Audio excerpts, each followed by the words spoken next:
Oke, kembali lagi di channel Praktek Akuntansi. Nah, di sini kita akan membahas praktek akuntansi di dalam bisnis langsung pada bisnis teman-teman masing-masing. Ya, kembali lagi di bahasan mengenai aset. Ya, banyak orang salah kaprah ya. Aset itu gedung, aset itu mobil, aset itu mesin, sehingga mendorong mereka untuk berbondong-bondong membeli meskipun harganya mahal. Ya, tapi di situ mereka masih belum sadar bahwa sebenarnya yang disebut aset itu adalah sesuatu yang kita miliki dan kemudian bisa menghasilkan cash lebih banyak. Kenapa? Karena mindset bisnis itu adalah kita sedang melakukan investasi. Jadi bukan kita sedang melakukan pembelian kemudian kita tumpuk tanpa bisa produktif menghasilkan uang yang lebih banyak. Ya, makanya itu teman-teman perlu hati-hati ya di sini dalam memilih aset. Aset, pemilihan aset. Kenapa? Saya ulangi lagi, yang dikatakan aset itu adalah sesuatu yang bisa menghasilkan, menghasilkan uang lebih banyak ketika kita mengeluarkan uang untuk membelinya.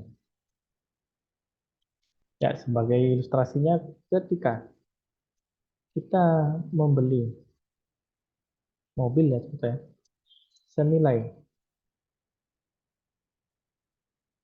400 juta, ya teman-teman bisa perhatikan ya, nilai. Berarti di sini ada nilai historis. Historis itu 400 juta. Ya, mobil itu biasanya dalam akuntansi banyak yang menyusutkan selama 10 tahun, ya, disusutkan nilai manfaat. Nah, ini 10 tahun. Nah, di sini ketemu biaya depresiasi per tahun. Kemudian biaya depresiasi per bulan. Ya, nanti kita lihat ya. Kita lihat apakah ini merupakan aset atau malah bukan.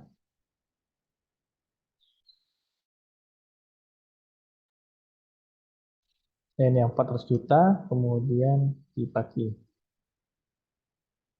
Nah, kemudian dibagi lagi 12 ya bulanan. Nah, nanti kita cek apakah ini benar-benar aset atau bukan. Kapan kita menghitungnya?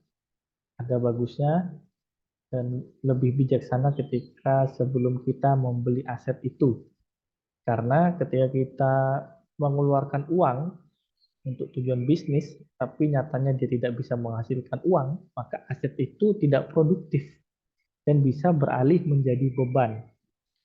Ingat ya, ada biaya depresiasi tahunan yang jika setiap bulannya itu adalah 3 juta ketika eh, nilai pembelian itu 400 juta. Nah, ini kalau misalnya teman-teman belinya di tahun 2023, 400 juta. Itu mobil apa ya 400 juta? Nah, itu sekarang ada pilihannya ya, mereknya dan lain-lain.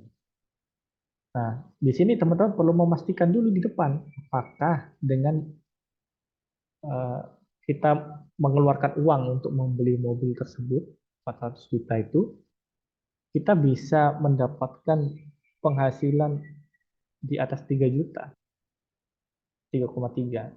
Ya, ketika mobil ini teman-teman pakai untuk operasional, ya seperti contoh teman-teman bisa sewakan, kemudian teman-teman bisa melakukan transaksi di dalam mobil itu, contohnya kan.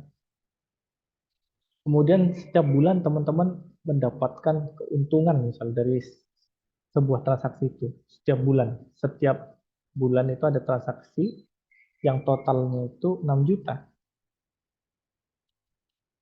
Transaksi ini keuntungan ya, saya garis bawahi lagi ya, keuntungan transaksi,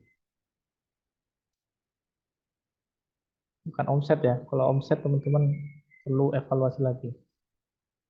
Berarti ini masih belum masuk ke kategori aset, sesuatu yang ketika kita keluarkan, uang itu keluar, kemudian bisa menghasilkan uang yang lebih banyak. Nah, ketika kondisinya seperti ini, keuntungan transaksi per bulanan, teman-teman itu 6 juta transaksinya, dari adanya mobil itu ya. Ini perlu saya garis bawah ya, dari adanya mobil itu, bukan dari tempat yang lain. Jadi adanya mobil itu, dan benar-benar mobil ini dipakai untuk melakukan aktivitas transaksi. Dan bisnisnya itu menggunakan mobil. Nah, ini. Sini ada keuntungan kan? Nah, ini keuntungan setiap bulan.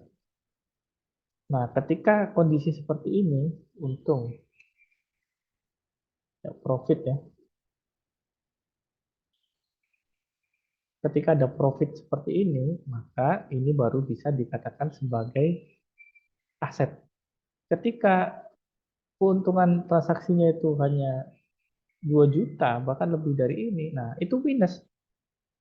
Berarti teman-teman masih belum bisa membeli mobil. Ketika dipaksakan dia kan jadi minus. Nah, dia akan jadi satu beban. Nah, ini. Kenapa dibilang beban? Karena dia ada biaya tahunan. Yang biaya tahunan ini tidak akan bisa ditutup ketika teman-teman memiliki keuntungan di bawah 2 juta, di bawah 3 juta. Nah, ini makanya benar-benar teman-teman harus memiliki mindset dan mentalitas yang benar sebelum melakukan pengadaan aset.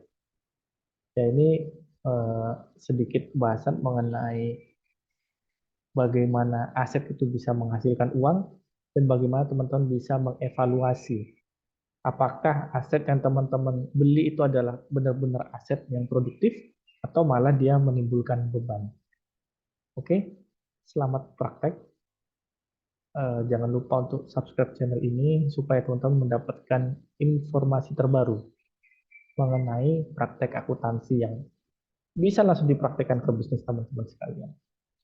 Oke, terima kasih. Assalamualaikum warahmatullahi wabarakatuh.